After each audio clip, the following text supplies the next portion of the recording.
고객의 거절을 기회로 만드는 변액보험 카운터펀치 최동호입니다. 자, 오늘의 주제를 같이 한번 살펴보겠습니다. 오늘의 주제는 누수 자금을 찾아라입니다.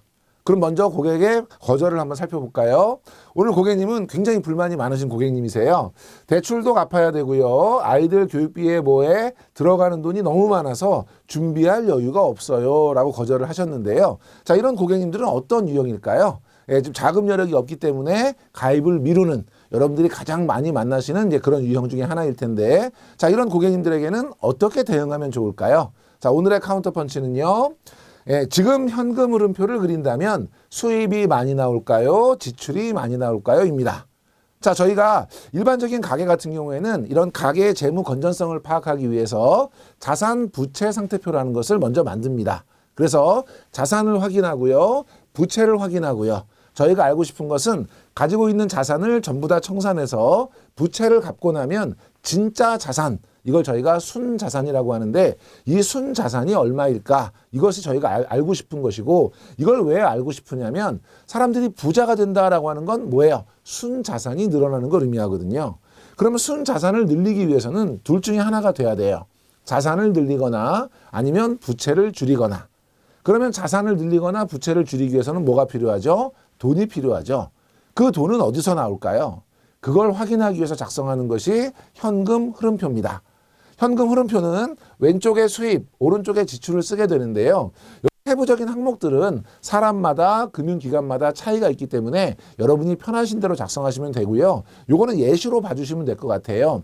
왼쪽에 이제 수입에는 본인 소득, 배우자 소득, 이런 소득 이외에 나머지 또 기타 소득이 있다면 기타 소득 이렇게 표현해 주시면 될 것 같고요. 오른쪽에 지출에는 고정생활비, 변동생활비, 보험료, 부채상환금, 저축 및 투자. 그래서 우리가 알고 싶은 것은 뭐냐면 밑에 있는 순현금 수지죠. 그래서 벌어서 쓰고 남느냐 모자라느냐. 만약에 남으면 저희가 회계장부에 검은색으로 쓴다고 해서 흑자라고 표현을 하고요. 만약에 부족하게 되면 회계장부에 빨간색으로 쓴다고 해서 적자라고 하는 것이죠.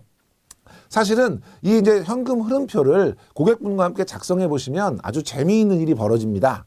자, 만약에 여러분 가정을 현금 흐름표를 작성한다. 수입이 많이 나오실 것 같아요? 지출이 많이 나오실 것 같아요?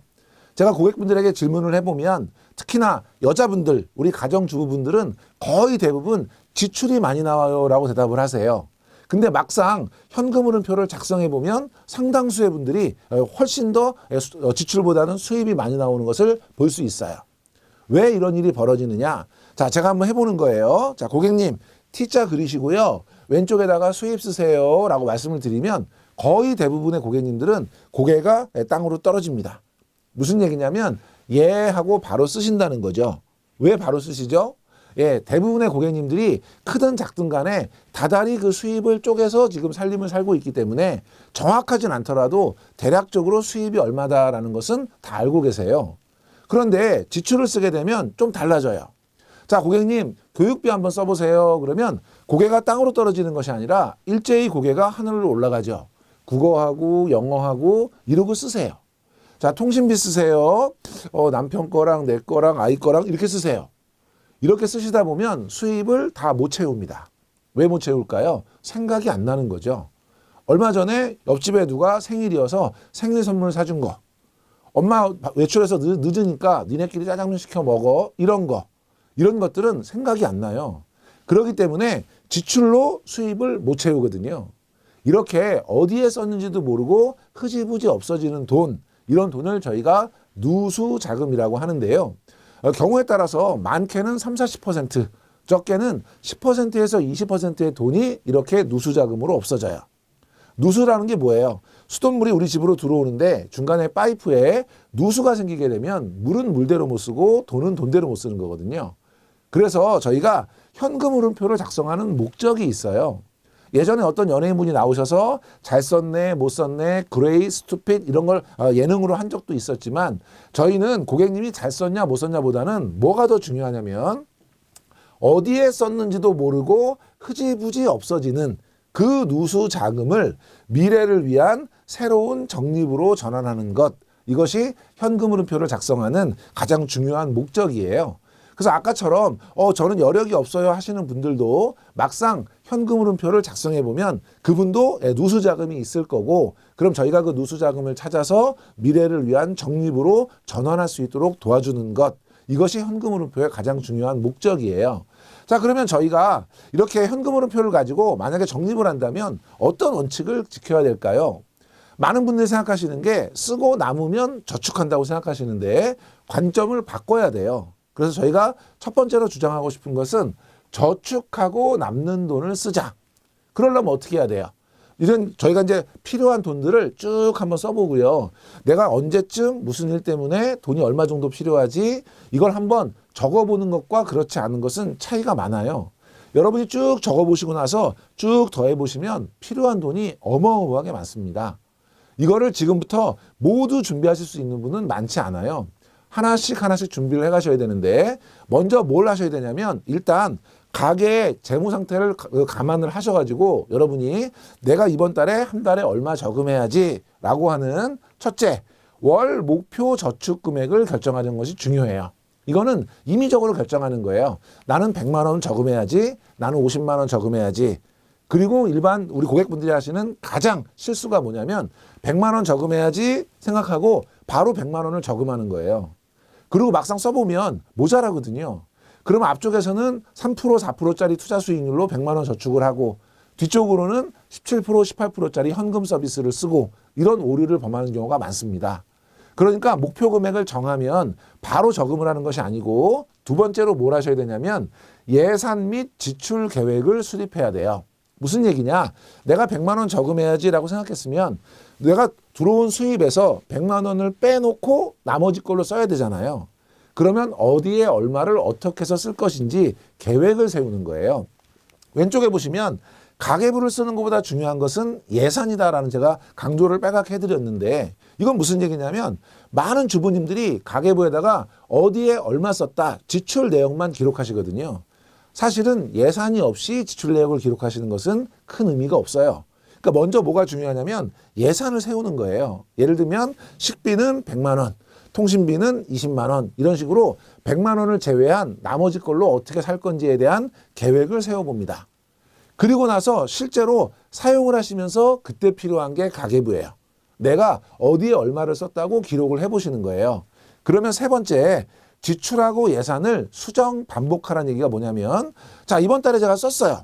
가계부를 써서 한 달치를 정리해 봤더니 원래 식비를 100만 원 먹기로 했는데 이번 달에 120만 원을 먹은 거예요.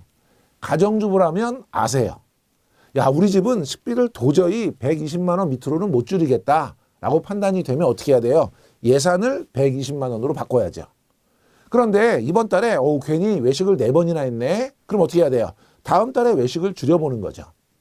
이거를 3개월 정도만 반복하시면 어떤 결과가 생기냐면, 아, 우리 집이 어느 항목에 어느 정도로 최소한으로 살 수 있겠구나라고 하는 계획이 생겨요. 그러면 그때 비로소 예산, 지출 금액 이런 것들을 확정하고요. 그때 100만 원을 가서 저금을 하는 거죠.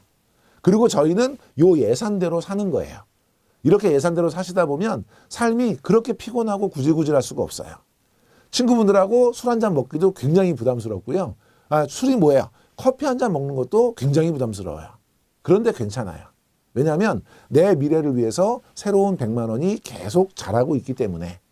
그래서 여러분들이 무조건 현금 흐름표를 작성하는 것을 회계적으로 정리하는 것보다는 이렇게 고객이 체계적으로 지출을 하면서 그 누수 자금을 새로운 적립으로 활용할 수 있도록 유도하는 이런 것들이 매우 중요해 보이고요. 지금 은퇴 설계 개념도 금융기관이 많이 달라지고 있거든요. 예전에 한 15년쯤 전에는 고객님들 모셔놓고 은퇴 세미나를 하면 금융기관에서 여기 보시는 것처럼 휴지 줍는 노인을 보여드렸어요. 고객님들한테 고객님 이렇게 나중에 노후에 비참하게 사실 거예요. 고객님 은퇴 준비하셔야 돼요. 고객님들이 듣고는 계셨지만 속으로 어떻게 생각했냐면 내가 아무리 그래도 휴지 줍고 살 것 같진 않거든요. 그래서 금융기관이 반성했어요. 그리고 그 다음에는 행복한 모습. 지금 그림에서처럼 해외에 골프 치러 가시고 막 세계 일주 크루즈 여행하시고 이런 거 보여주면서 고객님 행복한 노후를 보내셔야죠. 고객님들이 강의를 들으시면서 내가 아무리 그래도 해외에 골프 치러 다닐 것 같지는 않잖아요. 지금은 이 노후의 개념도 바뀌어야 돼요. 어떻게 바뀌어야 되냐면 지금 저희가 주장하는 노후는 짐이 되지 않는 그런 노후를 준비하셔야 돼요. 우리가 많은 분들이 이야기하는 행복한 노후, 이거는 사실은 굉장히 피상적이고 어찌 보면 굉장히 비겁한 거일 수 있어요. 왜냐하면 행복은 주관적이기 때문에 저희가 하루 세끼 밥만 먹어도 행복할 수 있고요. 바람만 안 들어도 행복할 수 있어요. 그래서 앞으로 우리에게 주어진 노후, 이건 어떤 노후여야 되냐면 자식들에게 사회에 짐이 되지 않는 노후를 준비하셔야 되고요. 지금 여유가 없다고 해서 저희가 준비를 하지 않았다가 나중에 자식들에게 짐이 될 수 있기 때문에 이런 누수자금이나 현금 흐름표 이런 관리들을 통해서 은퇴가 됐든 아니면 좀 더 미래에 구체적인 어떤 목적 자금들이 있다면 그런 것들을 잘 준비할 수 있도록 여러분이 고객들에게 잘 설명해 주시면 될 것 같습니다. 자, 오늘의 카운터펀치 잘 정리해 보시면서 마무리하도록 하겠습니다. 감사합니다.